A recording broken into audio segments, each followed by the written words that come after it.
Good morning, Caseyville. I'll start off with a couple things. First of all, I told you so, and thank you.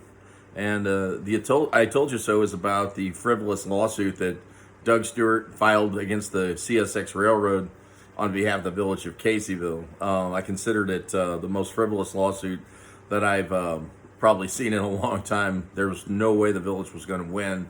And thank you to Mike Wagner, your new village attorney, for having the good sense to voluntarily dismiss it. But unfortunately, that's not after. That's after the village has probably spent close to $125,000 at least. It's hard to tell the exact number because you can't read the legal bills; they're redacted so bad. But the village spent between $100 and $125,000 to file a frivolous lawsuit against the CSX. Regarding for repairs on the Long Street Bridge and basically trying to alleviate some of the flooding over in the village that seems to have it about every 2 to 3 years.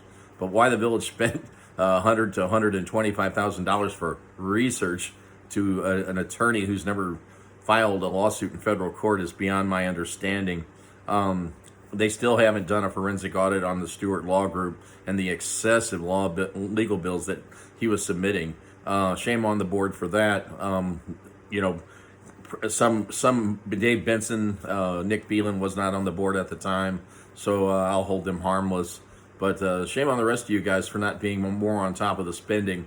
Most of the time when people file a lawsuit, it's on a contingency, or you give the attorney a retainer. When that retainer's been used up, then you discuss the case and you either agree to go forward or you stop the case.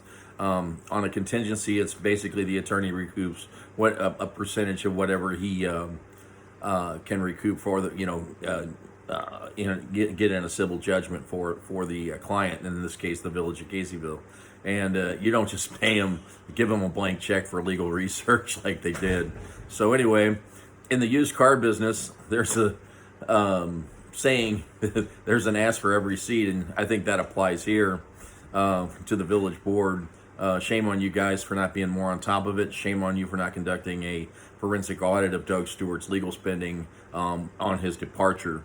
I do want to make a quick note to all of you. Had it not been for Billy Hayes and drawing attention to the matter on that levy, nothing would have ever gotten accomplished, because his Channel 2 interview is what got the attention of the railroad, and they did come down and make some repairs.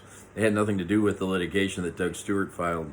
So anyway, like I said, I told you so, and thank you to Mike Wagner for having the good sense to voluntarily dismiss that litigation and basically stop the bleeding on that. When you guys wonder why you can't get new equipment in your park, or you can't get certain street repairs done, that's why. You guys throw money away on legal bills like drunk sailors on payday. And, I don't really care what you guys do down there, honestly. How you spend your money or don't spend your money makes no difference to me. The only reason I got involved in the village of Caseyville again was its lack of adherence to the Illinois Freedom of Information Act. And I watched Doug Stewart violate it over and over and over again.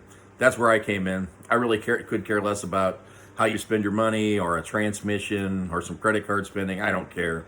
But I did care about the Freedom of Information Act being ignored by your village attorney, Doug Stewart. And anyway, it's all on the board.